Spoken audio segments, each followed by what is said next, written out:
Edu, ¿cómo te va? ¿Cómo andás? ¿Todo bien? Frío que hace afuera, Dios. Sí, ¿viste cómo bajó la temperatura? Bajó muchísimo la temperatura. Sí. Y a mí me preocupa lo del frío, ¿eh? Te Bueno, digo. estamos Sí. en otoño, llegando para el invierno. Sí. Sí, pero la combinación de frío, coronavirus, gripe. ¿Qué querés? ¿Qué querés? Sí, qué enojado estabas hoy en la radio, te escuché un rato. Estaba enojado. Sí. ¿Con qué? No, ya ni me acuerdo, Con, no me acuerdo. con el tema de la cuarentena, que ya no te acordás Me enojo. A veces me enojo con tanta Con cosa el que tema de la dice. cuarentena. Ya ni me acuerdo. Con el tema de la cuarentena. Y... No, te escuché decir 3, 4 cosas en las que me sentí identificado. Dijiste, devuelva, algo así como devuélvame mi vida, quiero mis reuniones, quiero volver a juntarme con fuentes, ir a comer, ir a... Ahora vos sabés una cosa, Qué difícil igual, ¿no? es muy impresionante, porque, a ver, todos queremos retomar la vida normal. Sabemos que la vida normal no la vamos a retomar. No. Y aquellos que tienen pequeñas empresas, pequeños comercios y quieren volver a trabajar, no quieren romper o terminar, o que el gobierno termine con la cuarentena para ir a tomar un cafecito.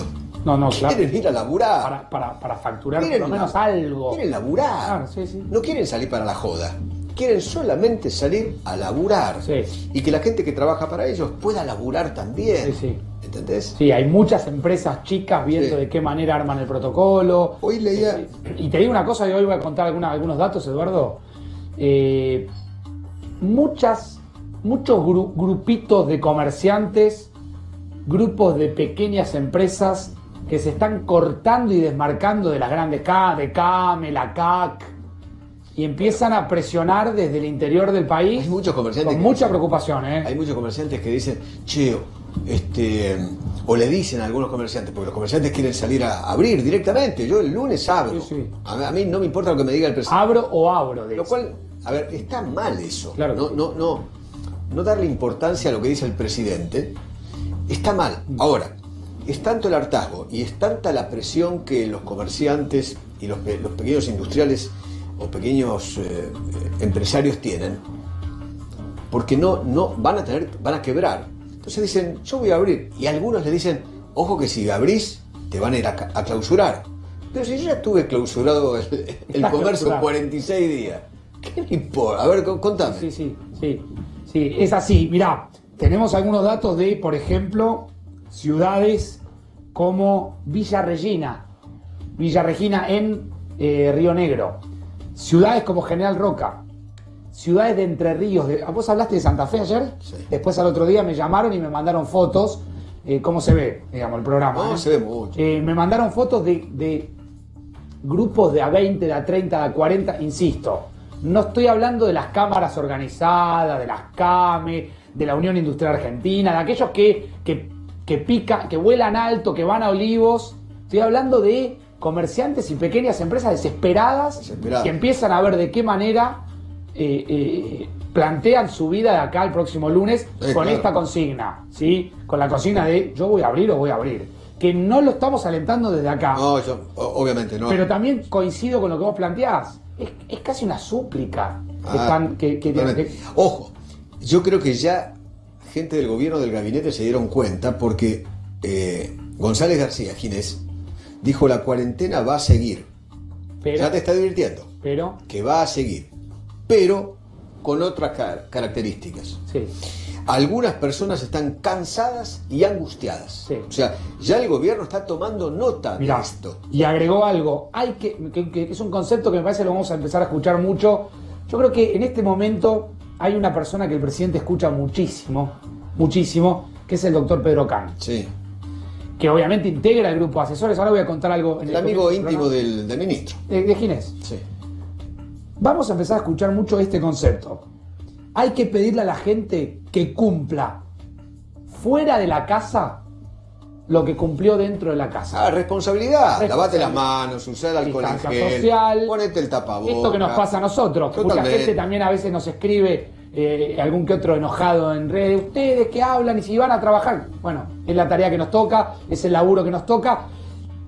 Y lo hacemos bajo todas las medidas de higiene correspondiente, hasta cuando vamos al baño, que por ahí me cruzo con Eduardo, estamos claro. a distancia, con el tapaboca, lavándonos las manos, con un túnel sanitizante en la puerta.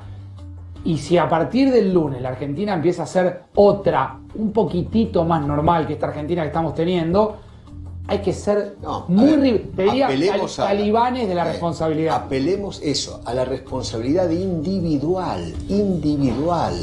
Hagámoslo bien una vez en la vida. Es una oportunidad. Pero obviamente. Es una oportunidad. Es una oportunidad porque yo creo que en cuanto se empiece a liberar un poquitito y esa movilidad que hoy está al 50% se vaya a una movilidad del 75%, que es lo que supuestamente dice la filmina número 6 del último documento aportado por el gobierno, y haya algún rebrote, Sí. rebrote en verdad de un pico que todavía no llegó, van a poner marcha atrás y todo de vuelta para atrás. ¿Te puedo mostrar un videito? Sí, claro, y tengo algo para Y contarte. con eso, lo tenés, ¿no? El video. Uno de los chorros, A ver. uno de los presos, peligrosos, no son Ya sé que me vas a mostrar. de leve, qué sé yo. ¿Usás TikTok vos? Uso TikTok. ¿Vos? No, yo no. ¿Vos No. usás TikTok? El chorro usó TikTok. Usó TikTok. Mirá el TikTok del chorro que festeja Qué bárbaro. Lo vi. la libertad. Mirá. Que ningún baboso se le pegue. Porque el que se hace piola y canaz. Ah, con el fierro en la mano, ¿no? Con el fierro a la mano. Que ningún baboso se le pegue. No, lo que pasa es que lo tapa el graf. Sí, pero se ve. Ok, que ningún baboso se le pegue. Porque el que se hace piola. Claro, ¿Qué ¿ves? hace el Se hace el fierro? piola. ¿Quién le habla? No, pero te das cuenta, estos son. Lo primero que hacen es agarrar el fierro cuando salen de la cárcel otra vez. Sí. ¿Y para qué te crees que agarran el fierro? Sí, bueno. Digo, para los Zaffaroni, para Te los digo una cosa, Violini. el juez que acusó en penal debiera tomar nota de esto, ¿no? Me parece que hoy la corte bonaerense, mirá, Sí, yo celebro porque ordenaron Ah, un poco un tema que estaba un tanto desordenado, me parece. El tema es a dónde los vas a buscar ahora. ¿A Yo- dónde? A ver, No, contame. pero bueno, por lo menos de acá para adelante que no salga ningún preso peligroso. ¿Vos qué te crees? ¿Que lo vas a llamar por teléfono? Sí, Juancito, a este. Juancito. Sí, TikTok. Venite, TikTok. Volvete a la casa. ¿Vos te crees que Venite TikTok. José TikTok va a ir? Mira, te quiero contar algo de esos datitos y te dejo que sé que estás cansado y siempre te agradezco, Edu, que te quedes No, unos por ratitos favor. para charlar porque hay mucha gente que sigue y que viene obviamente digamos, desde tu noticiero y se queda a ver 4 días. Viste que estos días estoy buscando causas, buscando papeles, Sí. documentos. Ayer te hablé de lo que pasaba con Carrió. La causa del escándalo de los alimentos del Ministerio de Desarrollo Social. Viste que la causa, todas las compras que se hicieron fueron para atrás. Exactamente. Y el Ministerio, en el marco de un absoluto estricto reserva, dijo, bueno, ahora tenemos que volver a plantear que se abra la licitación porque nosotros necesitamos darle de comer a la gente que más necesita. Pero varias licitaciones quedaron desiertas. Bueno, hay una licitación, que es la licitación de alimentos secos, tenemos toda la información, que no quedó desierta. La abrieron, se presentaron una serie de empresas. Claro, nosotros nos enteramos de todo y tenemos documentación muchas veces de todo. Lo que más nos llamó la atención, y ahora lo vamos a contar con Spielman, que ya se está preparando, es que dentro de las empresas que se presentaron en la licitación nueva que había caído por el escándalo de los alimentos, que arrastró a 14 funcionarios y casi se lleva puesto un ministro, No me digas que está la empresa se del pre- Grupo L. se presentó la misma... No, la del Grupo L no, otra. ¿Viste que la semana pasada yo te conté que hubo un allanamiento? Estábamos en vivo, Sí. el allanamiento. Que hubo un allanamiento porque pusieron una camioneta de culata para sacar documentación, sí, a ver sí. cómo hacían en la Rosadita. Bueno, yo no sé, ahora voy a dar el nombre de la empresa, vamos a contar bien la historia. Yo chequeé hoy con fuente del Ministerio de Desarrollo, porque la verdad que el dato, cuando nos llegó Ezequiel a la tarde, nos llegó el dato los dos, nos pusimos a chequear, digo, no puede ser que la misma empresa que protagonizó el escándalo de sobreprecio de alimentos se presente nuevamente. Copacabana, SRL, ¿es Ezequiel? Copacabana. 3 empleados tiene? Bueno, es una... 3 empanadas. 3 empanadas. Copacabana se volvió a presentar. Qué Hoy miseria. desde el Ministerio... 3 3 empleados. empanadas. Desde el Ministerio me dijeron que no hay ningún impedimento legal por el cual la empresa se puede presentar. Yo me pregunto, venís de un escándalo... ¿Pero de quién es Copacabana? ¿De quién es ¿No es del Grupo L? De una familia. Una familia Asisa. Le mandamos un... Osvaldo Asís. ¿Y el hijo? Y el hijo, exactamente. El grupo L, te digo. ¿Están relacionados con el grupo L? Con Luzardi. Sí, es Se eso. sale la vaina, Spielman. Sí. Se sale la vaina. Ya me voy a meter con No ese sé si tema. son los mismos. ¿Son los mismos o no? Spielman. Son dos grupos empresarios, Eduardo, pero de conexiones íntimas entre ellos. La familia Sisa, la familia Luzardi. ¿Viste? Un padre con hijos y hermanos, todos presentándose a las licitaciones vinculadas con ¿viste? los alimentos. No son socios de facto. Cuando vos ves cómo están compuestas las empresas, Sí. no son socios directos, pero cuando vos ves todas las licitaciones de alimentos y las que está Los comentando tipos tienen Facundo, la cartelización. Sí. Exactamente. La Se cartelización. reparten entre ellos. Y hoy Vos se ganás abrió- esta, yo gano esta. Sí. Ahora a mí me parece increíble que yo no creo que el Ministerio de Desarrollo Social de la Nación le adjudique finalmente la licitación a una empresa que fue allanada por el fiscal Marijuán. ¿O sí? Yo no sé. Yo digo, te entregás, porque puede pasar cualquier cosa. No sé, qué sé yo. Yo no sé. Repito, yo hablé con gente del ministerio. Vos fíjate una me cosa. dijo que no hay impedimento legal, pero Es me pregunto, impresionante, ¿no? si venís de un escándalo mayúsculo de proporciones, que casi se lleva puesto un ministro, se vuelven a presentar las mismas empresas, ahí Ezequiel te cuenta, vos tenés datos de que están cartelizados, se vuelven a presentar y a mí me llama la atención. Vos sabés una cosa, ese mismo ministerio, durante los gobiernos de Néstor y Cristina, no tuvieron una sola denuncia. Cero. Sobre compra de alimentos. Cero. ¿Quién manejaba el ministerio? Alicia Kirchner era la número uno. ¿Quién manejaba? Pero ella no lo Estaba manejaba. abajo de Alicia Kirchner. Carlos Castañeto. Carlos Castañeto, es cierto. Ex futbolista, Carlos, ¿no? Con Carlos Castañeto ese ministerio tuvo cero denuncias. Cero. Mirá que han comprado millones y millones y millones y Sí, millones. lo conozco, Castañeto. Cero denuncias, cero.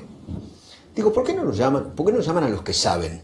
A los que manejan, a los que crearon el sistema en el ministerio, A mí me parece al que funciona bien. ¿Por qué no llaman a Carlos Castañeto? Si tienen ahí a mano Permitime, Eduardo, la alguien, un ironía. funcionario Me de parece- primera. Me parece que están llamando a los que saben. Pero te lo digo irónicamente. Pero, bueno. Te lo digo irónicamente, porque si hay un escándalo de proporciones como hubo con alimentos, con sobreprecios, con la comida de la gente más necesitada. No, con eso no se jode. Con eso no se jode. Con eso no. Edu, gracias, Chau, gracias. querido. Gracias por quedarte unos Bye. minutitos. Chau. Y ya vamos a comenzar con nuestro programa. Ya les vamos a contar con Spielman detalles de esta investigación. Ahí está Juan Grabois con nosotros. Hola Juan, ¿cómo te va? ¿Cómo andás? Bueno, ahora vamos a hablar un poquitito de los negocios sucios en tiempos de pandemia. Te escuché hoy muy enojado hablar justamente de qué es lo que pasa alrededor de la compra de alimentos en el Estado. Ya me detengo con vos unos minutitos. ¿Cómo te gusta que te presenten, Juan? Militante social. Porque hoy había discusión sobre si eras de la CETEP, ya no sos más dirigente de la CETEP. ¿Sí? Ya me acerco y charlamos. Hoy hubo una frase que por estas horas se va a repetir y mucho en el gobierno como una suerte de máxima indiscutible, casi como un rezo. Recién lo hablábamos un poco con Eduardo. El autor de la frase es el infectólogo Pedro Kahn, quizás uno de los hombres más prestigiosos que asesora al presidente en ese comité de expertos, uno de los hombres que es el más escuchado quizás por el presidente, que le dijo en las últimas horas a Alberto Fernández: la cuarentena es víctima de su propio éxito. Y el presidente escuchó esa frase, esa suerte de metáfora, una metáfora y una frase que calza justo con su estrategia política, y se la replicó a cada uno de sus ministros. Y así sus ministros ya la están replicando en todos los medios. Esa frase será a partir de ahora seguramente el eje del relato del propio gobierno. Es decir, estamos en cuarentena por la propia cuarentena. El éxito de la cuarentena es la propia cuarentena, y a su vez la cuarentena es víctima de su propio éxito. Hace algunos minutos Ginés González García replicó esta misma frase en radio. ¿Qué dijo? Dijo: la cuarentena es víctima de su propio éxito, y agregó: es difícil salir de una cuarentena cuando nos va bien. ¿Qué razón hay?, se preguntó el ministro, para salir si nos va tan bien. Y él mismo se respondió, sin esperar que el periodista le haga la repregunta: hay razones. La gente no puede estar tanto tiempo, dijo el ministro Ginés González García, como hemos pedido. Y en la misma entrevista empezó a hablar un poco del futuro, diciendo que hay que pedirle a la gente que cumpla fuera de la casa lo que cumplió adentro, porque no se puede tener paralizada la economía. Mientras el gobierno plantea esto, mientras el gobierno dice esto, lentamente y en silencio, para mí un silencio más que abrumador, lentamente y en silencio, empiezan a darse en distintos puntos de la Argentina pequeñas, permítame llamarlo, rebeliones de algunos sectores, como una suerte de germen que empieza a gestarse, a germinar, que si el gobierno no toma nota seguramente va a terminar mal. Me refiero, lo comentábamos recién, a comerciantes autoconvocados de todo el país que se van desmarcando de las cámaras de sus sectores y salen a la calle a presionar al gobierno para forzar la apertura de sus locales, de sus empresas, de sus comercios. Hay un germen ahí. ¿Sabes qué gritan? Gritan que a partir del 10 de mayo van a salir a la calle sí o sí.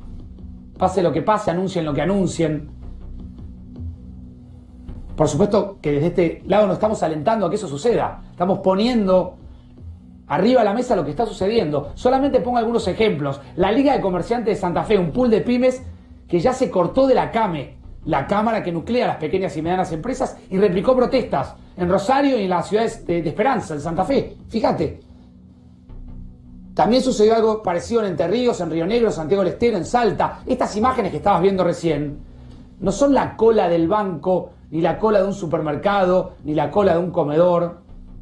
Es la Liga de Comerciantes Anticuarentena. Así se reconocen. Comerciantes Anticuarentena en la provincia de Santa Fe. Volvió a poner la última foto. Vas a ver un reclamo también de comerciantes en General Roca y en Villa Regina, en Río Negro. Fotos obviamente que se viralizaron. Mientras el gobierno plantea que la cuarentena es víctima de su propio éxito, hay sectores que empiezan a mostrar descontento.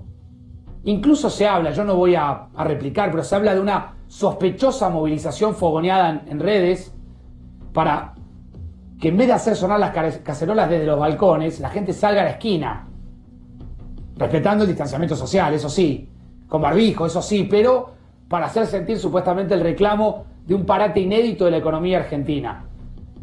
Villa Regina, Río Negro, Santa Fe, como te mostraba justamente recién, sectores que empiezan a contrarrestar lo que está pidiendo el gobierno y empiezan a decir, de alguna manera vamos a salir pase lo que pase, porque en definitiva, como dijo Pedro Can, y hoy lo vamos a discutir esta noche, la cuarentena es víctima de su propio éxito. Y hay información urgente porque hasta hace algunos minutos estuvo reunida la expresidenta y vicepresidenta Cristina Fernández de Kirchner con Alberto Fernández. Spillman tiene todos los detalles, ya me va a contar bien de qué se habló en esa reunión, y estamos en vivo también en la Quinta de Olivos con Marcelo Padovani. Marcelo, ¿cómo te va? Buenas noches. Facundo.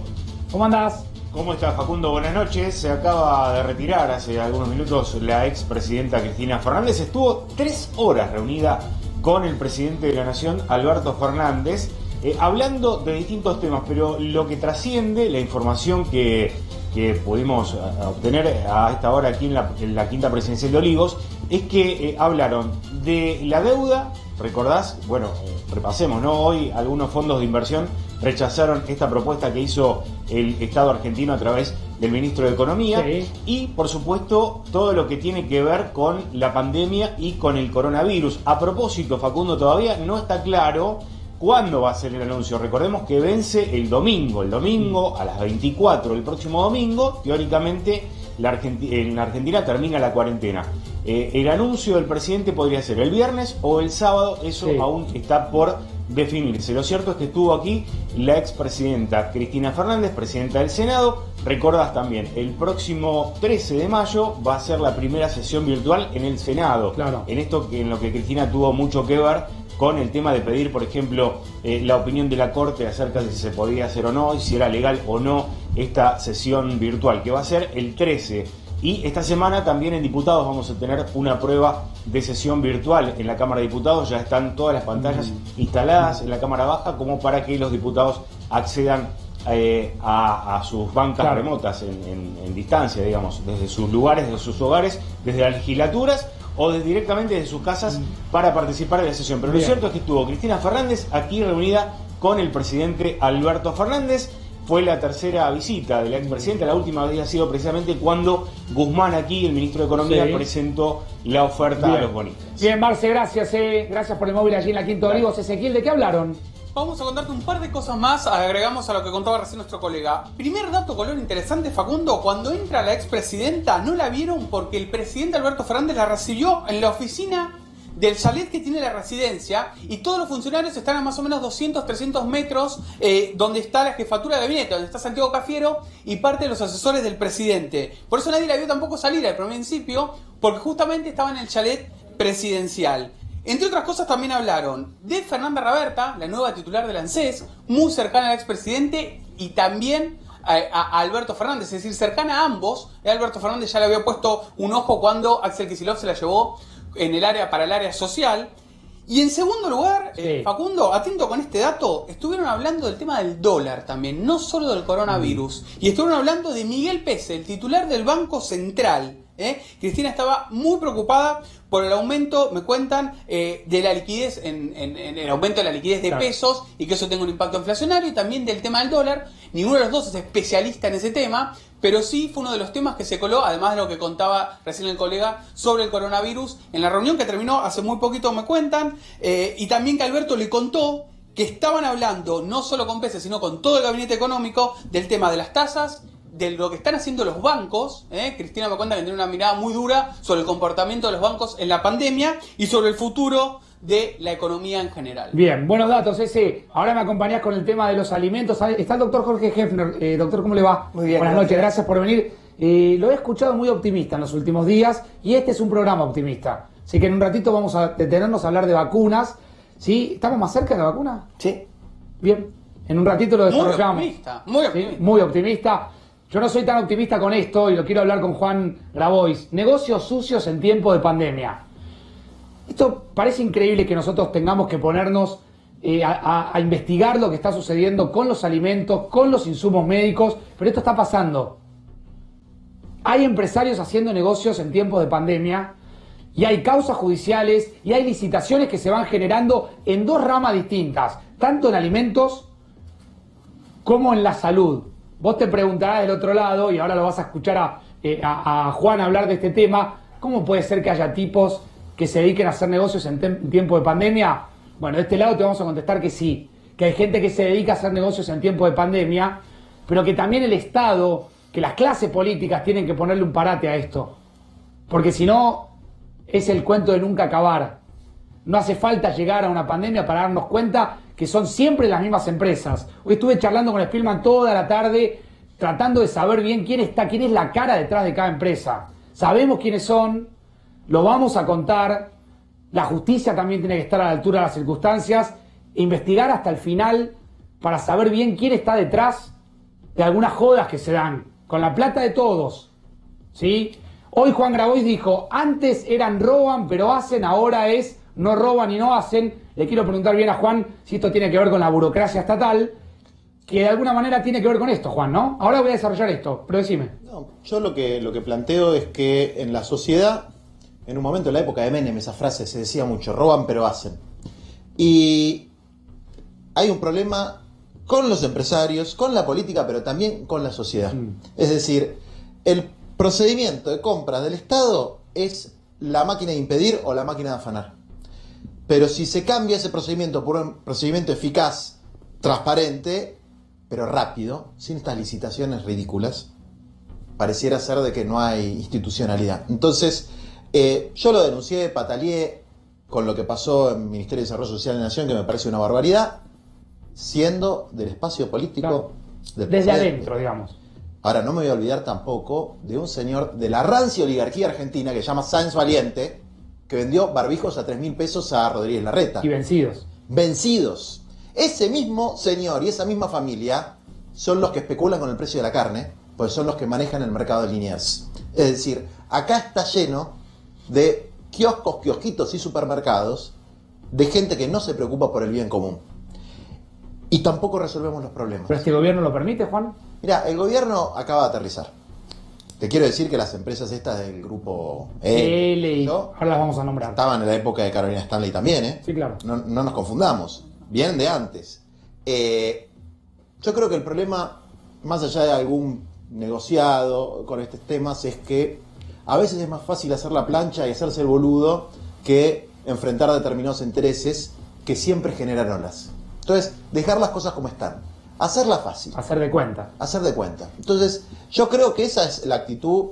A ver, en la política hay mucha mediocridad, igual que en los medios de comunicación, igual que en las empresas, hay mucha mediocridad. Hay gente que tiene coraje y hace las cosas, y así se come los quilombos, como estoy absolutamente convencido. Cristina, a Cristina no es que la acusan, la persiguen y la maltratan por las cosas que hizo mal, la maltratan por las cosas que hizo bien. Por enfrentar, por ejemplo, como decían recién, los intereses de los bancos que estafan al conjunto de los argentinos. Y yo espero que Alberto, y confío que Alberto, va a poner los puntos sobre las IES, como lo ha hecho porque volaron los funcionarios involucrados en esa compra. Ahora, hay que ser absolutamente tajante contra la corrupción, pero también hay que resolver los problemas. Mis compañeros en Santiago del Estero, hablé hoy, no recibieron la comida, hace un mes y pico que no reciben la comida. Hablé con todas las organizaciones, mira, solamente el espacio nuestro comen en nuestros comedores 60.000 seres humanos. En el interior son 40.000. De todas las organizaciones deberán ser alrededor de 700, 800.000 que van todos los días a buscar la vianda. En el interior no tenemos comida. No la tienen. Pero no la tienen seguramente por esto. Y ahora me voy a detener en lo que contábamos en el comienzo, de que es increíble que una de las empresas que protagonizó el escándalo de los alimentos vuelva a presentarse en la licitación. Claro, me dirá el empresario y el funcionario, no están inhabilitados legalmente, no lo están.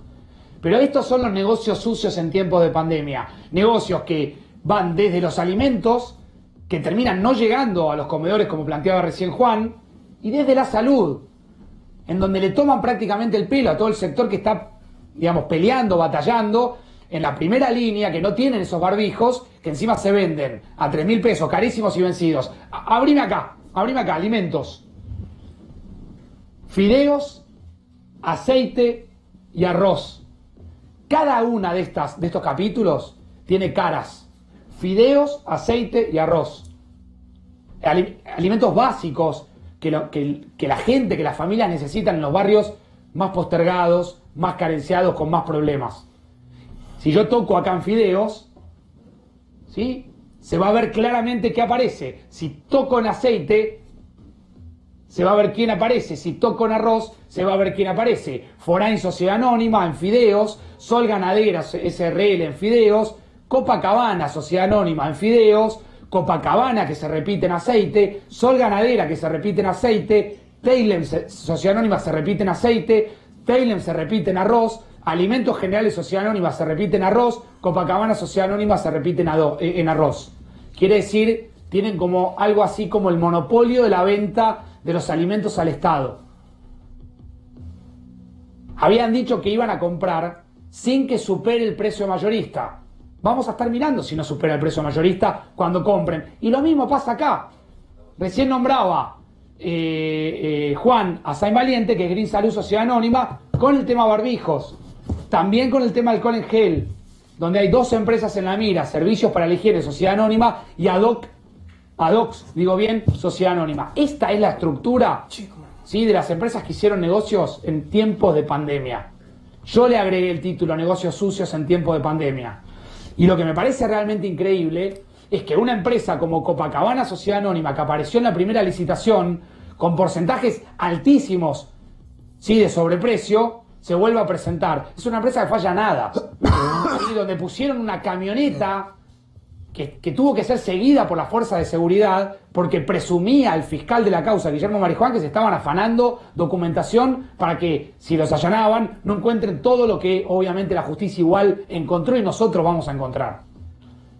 Yo creo que esto es lo que vos decís, Juan, que es la burocracia del Estado. ¿Por qué le compran siempre a las mismas empresas? Mira, hay dos formas de resolver el tema. Una forma hoy, porque esto tiene que estar hoy, no puede estar la semana que viene. Lo mismo de los barbijos, lo mismo que los camisolines. No se puede esperar, hay que resolverlo y hay que resolverlo bien. Y no hay que darle pasto a los que especulan con la necesidad y que también, cuando no ocurran, extorsionan al Estado. Ojo. ¿Cómo es eso? Mira, acá fideos, aceite, arroz, no hay 2.000 empresas que producen eso en la Argentina. Está la Cámara Arrocera, Aceite son 4 o 5 empresas, fideos son 4 o 5 empresas. Entonces vos lo tenés que sentar a los 4 o 5 y decirle, macho, me vendés al precio al 10% Sí, menos sí. del precio mayorista. ¿Y por qué no lo hacen? Porque la ley de administración, yo lo haría, no te quepa la menor duda, ponga la firma. Sea el presidente, jefe de gabinete, etcétera. Le comprás los fideos a 22 pesos, que es lo que hay que comprar, no a 60, 70 pesos. El aceite de 900 creo que son 54 pesos. El arroz 30 y pico. Y comprás lo que tenés que comprar para que la gente coma. Y si no te lo quieren vender, aplicás la ley de abastecimiento. Ahora después, los mismos que decimos, vos, yo, la corrupción no va, los sobreprecios no van, si los productores no quieren vender, hay que defender al gobierno si aplica la ley de abastecimiento. Porque después también están los vivos que acaparan y que no quieren vender porque saben que la gente la está pasando muy mal, entonces pueden vender al precio que quieran. Entonces, tenemos los dos aspectos. Lo mismo con el tema de barbijos y alcohol en gel. El alcohol en gel en los barbijos no es ciencia cuántica. Digamos, las cooperativas de costura pueden producir millones de barbijos. Clarísimo. El alcohol en gel nosotros lo estamos produciendo, el alcohol en gel. Es muy fácil de hacer. Es sanitizante, 70-30 de agua y alguna pavada más. ¿Sabes cuánto vale un litro de sanitizante? 52 mangos en Tucumán. Es alcohol de azúcar. Digamos, ¿cuánto pagó la reta? No sé, 1000 y pico de pesos. Un montón de guita. Los barbijos, bueno, tienen algunas normas específicas para hacer, pero también se pueden fabricar, digamos. No es que estamos en un país que no tiene capacidad para fabricar barbijos. Entonces, la cuestión es resolver los problemas, pero también ahí hay que interpelar a la sociedad, es decir, cuando viene gente eficiente, que quiere resolver las cosas, sin quedar en la máquina burocrática ni hacer negocios, empieza la historieta de que hay que respetar la libertad de las empresas, de subirte los precios como se te canta. Entonces, con eso también hay que ser consecuente. Quiero ir con Spillman y preguntarle qué hay detrás de cada... Yo quiero que tengan claro algo. Lo dividimos de esta manera en alimentos y salud, porque acá tenés el gobierno nacional y acá tenés el gobierno de la ciudad. ¿Sí? Dos signos políticos distintos. Digo esto para que quede claro que si esto vos lo replicás y nos dedicamos con Spillman a abrir un poco licitaciones en las provincias, vas a encontrar que con las gobernaciones pasa exactamente lo mismo. Y con las intendencias pasa exactamente lo mismo. Ezequiel, ¿quién está detrás de todo esto? Contame. Fíjate, a ver, en el caso de alimentos, vamos a meternos en el primer capítulo, dos de las empresas que allí ves, que algunas se repiten, por supuesto, porque venden varias cosas, no es que venden una sola cosa, no venden solo fideos, con el agravante que no lo producen, sino que lo tercerizan. Pero Yo vos me creo dijiste que una contaba, empresa pero tiene vos- tres empleados nada más. Por ejemplo, eso se refiere a Copacabana Sociedad Anónima, que en el caso de los fideos emolados fue un escándalo, el sobreprecio fue del 51%, los tipos compraron, para contarle a quienes están viendo, compraron a la empresa Luchetti y a otras empresas de fideos y le revendieron al Estado con un sobreprecio del 50%. Una cosa ridícula, ni una ama de Ridícula. casa podría comprar tan... O sea, ni nosotros yendo al supermercado podríamos haber comprado tan mal. Copacabana es efectivamente la que está investigada, la familia Asisa, Osvaldo Asisa, es quien tenía gran parte, luego siguieron uno de sus hijos, y son lo que efectivamente allanó el fiscal Marijuán en la búsqueda de cómo había armado el entramado para que justamente quedar como intermediario y que en lugar de los fideos venderse de manera directa, los venda con ese Pero intermediario. Ezequiel, aún allanado y aún con este escándalo, se volvieron a presentar en la licitación. Porque ahí hay un tema estructural y creo que esto Grabois lo tiene claro. La pregunta que podría hacérsele tanto al gobierno de la ciudad como al gobierno nacional es cuando aparecen estos casos, ¿por qué no les sacan del registro de proveedores? De modo que nunca más se puedan presentar. El problema que hubo que es como la causa está avanzando, pero todavía no hay procesamientos, no hay una causal por la cual Arroyo, el ministro de Desarrollo Social, le pueda decir, bueno, usted no se presente. Pues, digo, la El empresa puede problema, decir... el problema es peor, no es ese. Es peor. El problema es que los monopolios no se presentan ¿Por qué? porque no quieren respetar los procedimientos de pago, que tardan 3-4 meses, y porque prefieren especular y vender al mercado como se les canta, y en algunos casos porque el Estado paga mal. Digamos, no tenés de todo. Tarde. Tenés de todo. Pero nosotros estamos en una situación de emergencia. Y hay que resolver las formas en términos pragmáticos. Nadie se va a enojar si el jefe de gabinete o el ministro saca una resolución haciendo una compra directa en la medida que la compra se haga a los precios que se tienen que hacer. Que lo comuniquen aparte. Pero es una cosa muy sencilla. O reúnan a los dueños de las grandes empresas y eso nadie va a tener ningún problema. Entonces, a veces hay un elemento ridículo de cobardía, por un lado, de decir, che, pero voy a salir en los medios, y después termina saliendo igual. Claro. Porque con el procedimiento normal pasan estas cosas ridículas. Ahora, lo que quiero decir es que acá hay responsabilidad de los funcionarios, no te quepa la menor duda. pero hay que ver lo que hacen los monopolios. Hay que ver lo que hacen los monopolios con la harina. Hay que ver lo que hacen los monopolios con el aceite. Hay que ver cuando hay desabastecimiento en los supermercados del interior. Porque esas cosas también están pasando. Y en otros sectores de la industria, básicos como de la salud, en la carne, estamos teniendo problemas similares. Entonces, hay una cosa que aparte a mí me parece fundamental, y en esto yo te lo que decía, Pastor, mientras veía el tema de los comerciantes de Santa Fe y... Sí, esas rebeliones que empiezan, a veces germen que empieza a aparecer, ¿no? Es muy poquito lo que hay. Es poquito, pero está, Juan, ¿eh? La gente, y los más humildes lo tienen claro, la gente apoya la orientación general del gobierno en términos sanitarios. La gente se da cuenta de que si estuviéramos con Bolsonaro o con Trump, esto sería un desastre. Entonces, no hay que darle pasto porque estamos en un momento... no es joda esto. No es joda. Vos imaginate tener 30.000, 40.000, 50.000 muertos. Lo quiero sumar al doctor Hefner porque veo que mira y asiente un poco lo que plantea Grabois. Absolutamente. Si vos comparás lo que hay, 600 muertos en un solo día en Brasil hoy, ¿sí? 70.000 muertos en Estados Unidos, 25.000 en Francia, países del primer mundo, 25.000 en Francia, 25.000 en Gran Bretaña, etc. Entonces, cuando se habla tan livianamente de levantar la cuarentena, hay que tener muchísimo cuidado. Entiendo las problemáticas sociales, pero la verdad que yo tengo que hacer un balance de lo actuado a nivel de política sanitaria. Digo, estuvo muy bien, estamos con 200 y pico de muertos, que siempre es una tragedia, 200 y pico de muertos y un nivel de contagio de 100, 150 hace prácticamente un mes. Es decir, el problema de la cuarentena es la medida central, estuvo bien tomada oportunamente, hay que mantenerla y ver de a poquito cómo se van liberando ciertas cosas.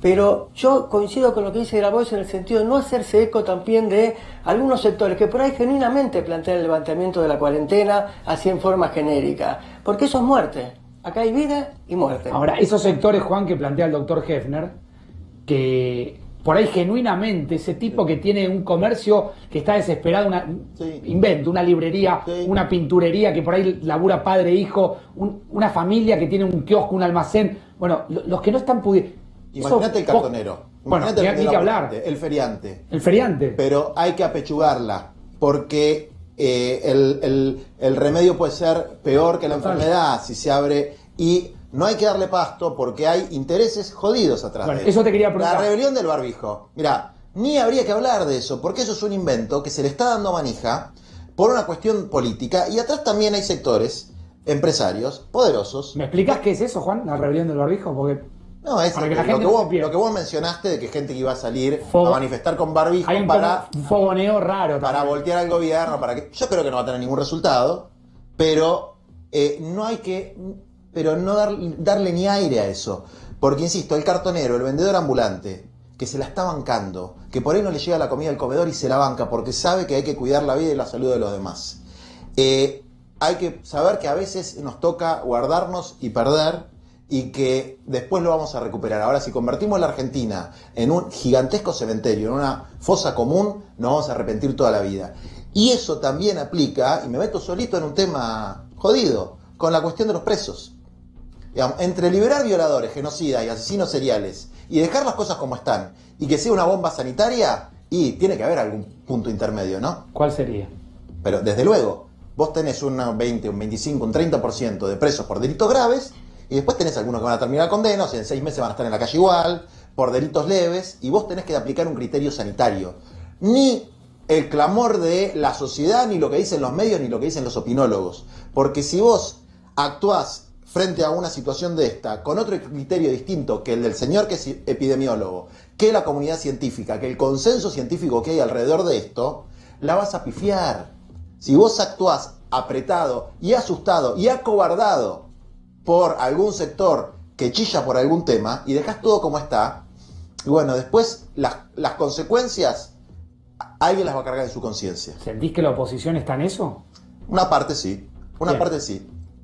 No, bueno, desde luego, están los agoreros al estilo Patricia Bullrich que utilizan la situación para crear una falsa dicotomía, que es entre los que están con la ley y el orden y los que quieren liberar violadores y asesinos seriales. No es así. El más elemental sentido común, la racionalidad más básica, plantea que si vos tenés posibilidades de agotar esas cárceles, y no lo haces, el enfermo de ahí va a ir a la misma cama de hospital que va a ir tu abuela. Es decir, no hay hospitales para presos, hospitales para gente libre, hospitales para ricos y para pobres. Si el sistema de salud colapsa porque hubo 5.000 contagios en los penales, ¿a dónde van a ir esos presos? Van a ir a las mismas camas de hospitales que necesitas vos. Entonces, ni siquiera por una cuestión de decir, bueno, si está por un delito leve, por fumarse un porro o por alguna cosa por el estilo, mejor que vaya a su casa. No, por una cuestión de pragmatismo. Si no, el quilombo lo vas a tener vos también. ¿Llegará el pico de la pandemia, doctor? Esperemos que no. Si seguimos así, no. Y si liberamos un poco en forma controlada, esperemos no tener pico. ¿Y si hay pico, el sistema está más preparado que hace 40 días? Mucho más preparado. ¿Por qué? Porque hace mes y medio, 2 meses, había un centro para hacer testeo y ahora hay más de 100 en el país. Estamos mucho mejor preparados, se habilitaron más camas en terapia, se habilitaron nuevos hospitales, estamos mejor preparados. En una situación que sigue siendo muy dura a nivel mundial y también acá. Pero este tiempo se ha ganado y estamos bien preparados. Los resultados que vemos de Brasil, de Reino Unido o de Estados Unidos, en cifras, que yo siempre trato de, cada vez que uno da la cantidad de muertos, por lo menos aquí en la Argentina, me propongo dar también la cantidad de recuperados. Son muchísimos también. ¿Sí? Porque si no, nos convertimos nosotros en relatores de cifras de muertos, y del otro lado hay un montón de gente con angustia, con sentimientos, con preocupaciones, de la edad que sea. Ahora, cuando uno ve Brasil, Reino Unido y Estados Unidos, los resultados, esas cifras que permanentemente nosotros damos, ¿tienen que ver con las políticas que aplicaron cada uno de sus líderes políticos? Absolutamente. Trump, si vos seguís los discursos de Trump ninguneaba la cuarentena y la sigue ninguneando ahora. De hecho, en Estados Unidos no hay cuarentena obligatoria, cuando en Nueva York ya tenés miles y miles de muertos. Entonces, sí la ningunea, Bolsonaro la ningunea, participa en manifestaciones, alienta manifestaciones. Es una política activa en contra de lo que la comunidad científica y médica a nivel internacional impuso, claro. El distanciamiento social. La problemática social y económica existe, habrá que ver cómo se libera. Pero fue un desastre lo que han hecho. Un desastre lo que han hecho los países del primer mundo. Han tenido una conducta absolutamente irresponsable. Si vos ves Trump versus Fauci, que es el principal referente, es todo caricaturesco, si no fuera porque cobró decenas de miles de muertos. Juan, ¿la historia va a juzgar a estos líderes? Yo no tengo la menor duda. Es como cuando uno lee la historia antigua, la época de decadencia del Imperio Romano, Nerón, Calígula. Son personajes de esas características, digamos, ¿no? ¿Son personajes? De esas características. Son personajes, digamos, que desfachatadamente ponen en juego la vida de la gente, el sufrimiento de la sociedad. Acá tenemos unos cuantos también de esa calaña. Y yo creo que tenemos, para reactivar la economía, una oportunidad enorme. Mira, después de la Segunda Guerra Mundial se hizo el famoso Plan Marshall. ¿Por qué no podemos hacer un Plan Marshall criollo y urbanizar todos los barrios populares, las villas y asentamientos, poner agua, luz, cloacas?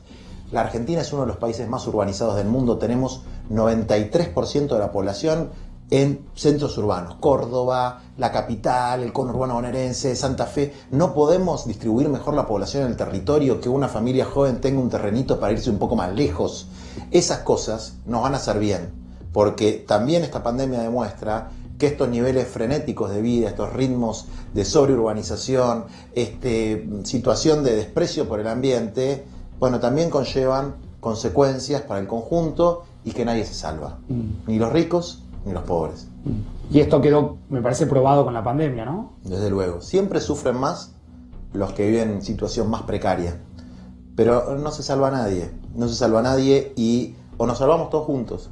Y es posible pensar en un futuro en el que podamos reactivar de verdad una economía que sea eficiente no solo para los empresarios, sino también para los trabajadores y para los más humildes. Ahora, Juan, ¿qué te hace pensar que el mundo va a cambiar si en definitiva el mundo está poblado de seres humanos que llevamos al mundo al estado en el que estamos? Porque yo creo que nos saca del automatismo y de esa especie de droga que es la rutina de vivir así, naturalizando que está bien. Naturalizando, por ejemplo, que en un país como la Argentina tengamos 40% de pobres. Que haya 10 millones de argentinos que hayan tenido que pedir la IFE. 10 millones que hayan pedido un plan social. Con el nivel de estigmatización que tienen los planes sociales en la Argentina. Hubo 10 millones que fueron al Estado a decirle, por favor, los 10.000 pesos. necesito 10.000 pesos. Ojo, muchos no lo cobraron todavía, ¿eh? Y esas cosas, así como yo defiendo al gobierno en su orientación sanitaria y lo defiendo frente a los ataques absolutamente inescrupulosos de una parte de la oposición, de una parte de los sectores empresarios. Cuando hay que criticar las cosas se critican. Lo de la comida es escandaloso. Lo que pasó en Lancés, y ahora yo le tengo mucha fe a Roberta porque es una mujer muy meritoria, muy buena, sufrió mucho en la vida y tiene mucha sensibilidad Sufrió mucho. social. Su vida es quizás el reflejo de la tragedia que es este país a veces, ¿no? Así es, así es. Con cosas que no vamos a entrar porque si no entra ella es mejor obvio, no entrar. Obvio, ¿no? pero muy meritoria y yo le tengo mucha fe. Pero vos fijate que ahora yo estoy pataleando porque los que no tenían cuenta bancaria son los más pobres, van a cobrar por el correo argentino. Si tuviste la mala suerte que tu documento de identidad termina en 9, cobrás los 10.000 pesos en junio. Porque el cronograma va hasta junio. Es una locura eso. Bueno, esas son las cosas que hay que arreglar.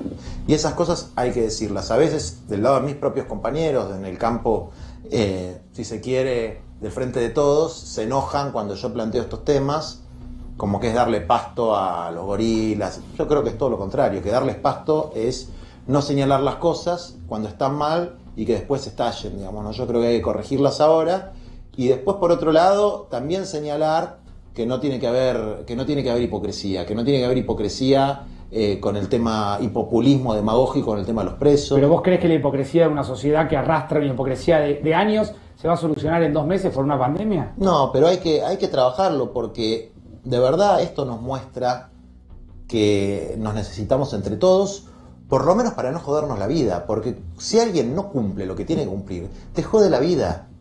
Entonces, si no es que nos necesitamos entre todos para vivir comunitariamente, solidariamente, al menos para que yo no sea tan hijo de puta de venir y traerte una enfermedad, o si vengo de Estados Unidos de ir a una fiesta de 15, o si tengo algún síntoma de hacerme el boludo para conseguir con mi vida normal. Entonces, eso requiere autoridad pública y ejemplaridad en la autoridad pública, y requiere organización y solidaridad comunitaria. Y yo creo que hacia ese mundo vamos.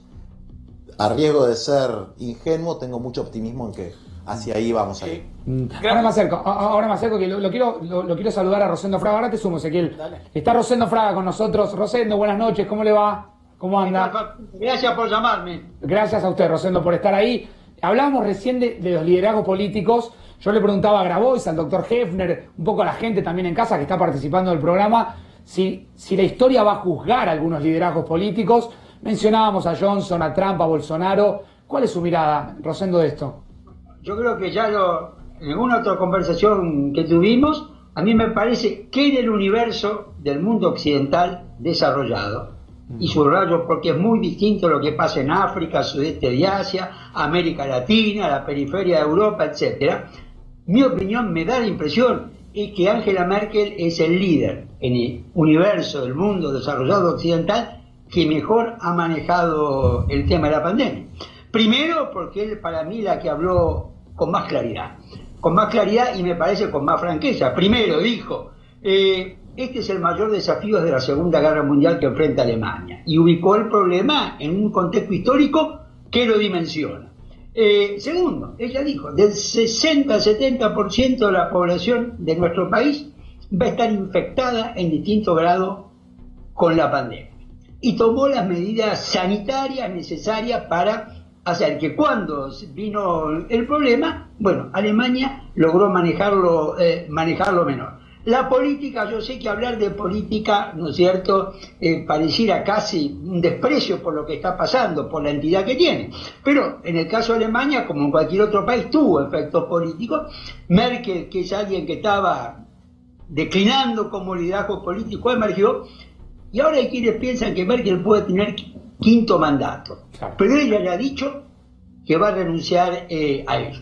En alguna medida, es decir, cuando alguien maneja bien el tema de la pandemia, en los sistemas democráticos también suele tener el reconocimiento de la población. Rosendo, ¿y qué lugar le guardará la historia, el presente y el futuro a personajes de la talla de Trump o de Bolsonaro? Bueno, a ver, yo diría 2 cuestiones. A mí me parece que, me parece que Bolsonaro está en una situación muy difícil desde el punto de vista político, y la forma que ha manejado la pandemia ha acentuado el conflicto político y la crisis política de Brasil, claro, que yo la miraría con mucho cuidado. Puede derivar al plano institucional. Bueno, lo de Trump, y acá, ¿no es cierto?, opino como analista político. La elección norteamericana es el 3 de noviembre. No falta tanto la elección presidencial.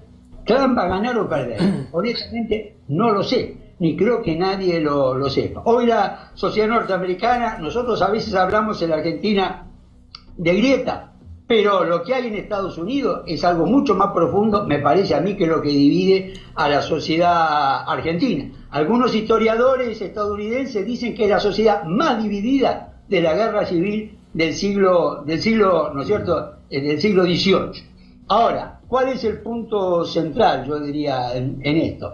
En un país profundamente dividido, incluso con odio, con un país con voto voluntario, la elección me parece que tiene todavía un resultado no claro.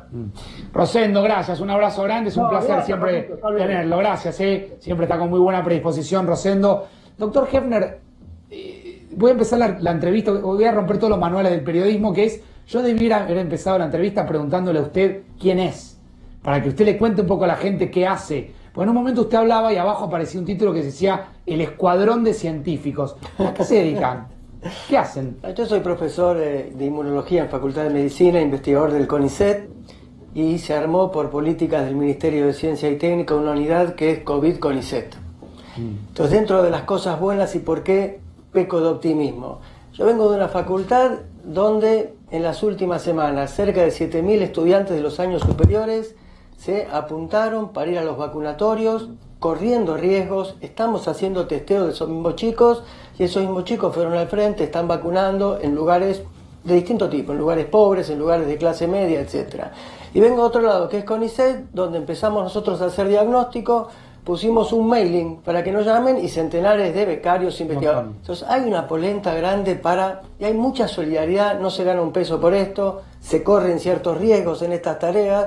Nosotros lo que tratamos de hacer es articular un poquito ese tipo de esfuerzos. Quizás sea un poco disparatado o atrevido de mi parte, pero encuentro puntos en común entre el doctor Hefner y Juan, ¿sí? Básicamente por lo que contaba recién, por poner el cuerpo, por plantearlo como un desafío, por pensar en el otro, que es en definitiva lo que hacen un montón de voluntarios y lo que Juan muchas veces replica en los barrios populares, ¿no? Obvio, mira, imagínate si logramos articular ese mundo de la ciencia con la integración urbana de esos 4.400 barrios populares que no tienen hoy agua, luz y cloacas, y que también eso tenga una perspectiva de salud pública, que tenga una perspectiva de transformación de la Argentina, movilizando a los estudiantes, movilizando a los científicos, los profesionales, con la excusa, si se quiere, del proceso de reconstrucción necesaria y de renacimiento necesario que va a venir cuando se empiece a abrir la economía en los tiempos que los científicos indiquen que se tiene que abrir la economía.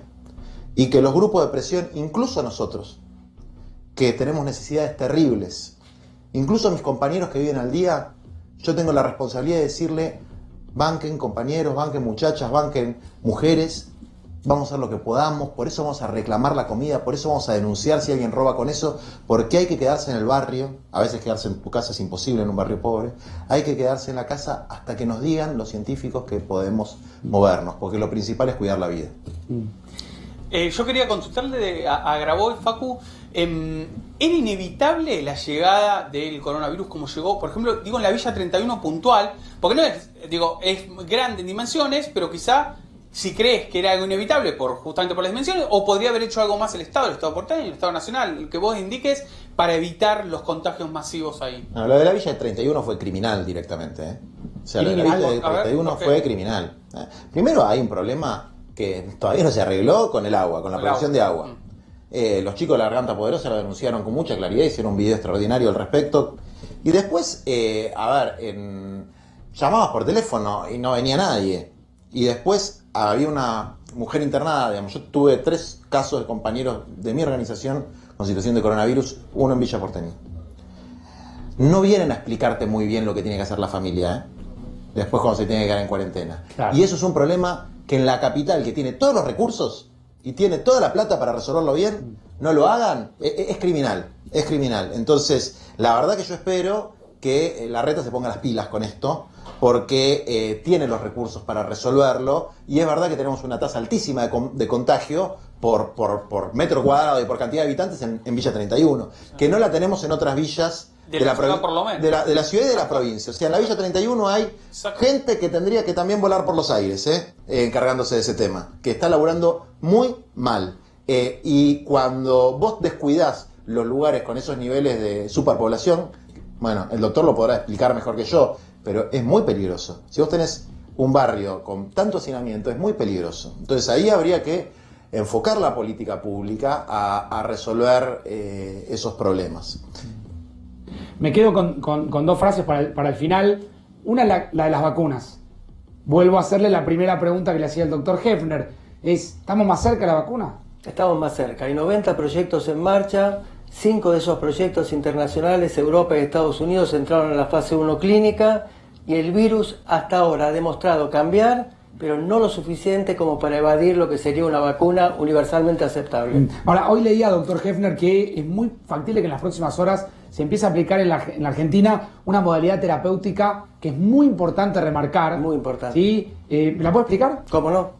La vacuna, cuando vos te vacunás, lo que haces es inducir en la persona vacunada la producción de anticuerpos. Hasta tanto llegue la vacuna, varios centros, y nosotros en forma conjunta, Facultad de Medicina, CONICET y Hospital de Clínica, es el uso de plasma, de sangre de personas que se han recuperado. Para darle anticuerpo a quien está recuperándose. A quien está recuperándose o al que no está recuperándose bien y tiene posibilidad de tener un curso grave. Entonces, no tenemos la vacuna todavía. Hasta que llegue, el uso de plasma convaleciente puede ser una de las herramientas más prometedoras. Y ese es un llamado de la solidaridad. Aquel que esté recuperado, que se acerque a un centro, al hospital de clínicas o a cualquier otro centro. Sangre. Para donar sangre. Doctor Hefner, gracias. No, gracias a ustedes. Ezequiel, ¿guardamos el capítulo de la harina para mañana? ¿Querés guardarlo para mañana? Guardemos el capítulo. Dame solamente un título y cierro con Juan. ¿Viste el conglomerado de empresas que recién mostramos? Hay 2 de las 5 que mostramos que pertenecen al mismo grupo, que se llama Grupo L. Grabois lo nombró recién, de la familia Luzardi. También está involucrado en otro escándalo que surgió hace poco. Mañana contamos todos los detalles. Tiene que ver con la harina. Tiene que ver con la harina. Fideos, aceites, azúcar, harina ahora. Siempre con el mismo concepto. Facundo, a ver, es alimentos o cuestiones de primera necesidad para la gente que menos tiene, ¿no? Negocios con la gente que menos tiene. Mañana seguimos con ese capítulo. Tenés un cierre, Juan. No, agradezcámosle a Dios que nuestro pueblo luchó y no tenemos un presidente como Macri, que tenemos un presidente que, con todos los errores que comete su gobierno, que yo lo señalo, está priorizando al ser humano por sobre los negocios, y tratemos de no acelerarnos y de aprovechar este tiempo para reflexionar sobre qué país queremos, qué mundo queremos. Y yo estoy seguro que la mayoría de los argentinos y argentinas de un lado y del otro de la grieta queremos algo muy parecido, y es que todos tengan tierra, techo, trabajo, salud, educación, y vale la pena pelear por eso. ¿Lo del plan Marshall te lo dijo el presidente? No, me puse a leer y dije, bueno, capaz que es una forma de entrarle. ¿Se lo transmitiste al presidente? Sí, tuvimos una reunión, yo tengo mis días, mis peleas, mis no peleas. Idas y vueltas. Sí, pero me acuerdo entonces, y miro para Brasil, y miro para Chile, y digo, hablamos de Angela Merkel, y yo tampoco quiero hacer chupamedismo, pero la verdad, de Latinoamérica, la Argentina es el país que mejor está. Entonces también hay que reconocer eso. Juan, te quiero agradecer que hayas estado esta noche aquí en 4 días. La musiquita es que nos estamos yendo. Así que la última pregunta te la voy a hacer, pero no me la vas a responder porque nos estamos yendo, que es qué te dijo el Papa en el último llamado que tuviste con él. Pero como nos tenemos que ir, no me lo respondes, Juan. Gracias. A ustedes muchísimas gracias. Mañana, como cada noche, después de Feynman, antes de Pavi, nos encontramos aquí en 4 días por A24. Mañana los veo a las 10 de la mañana en Equipo Noticias. Chau, chau.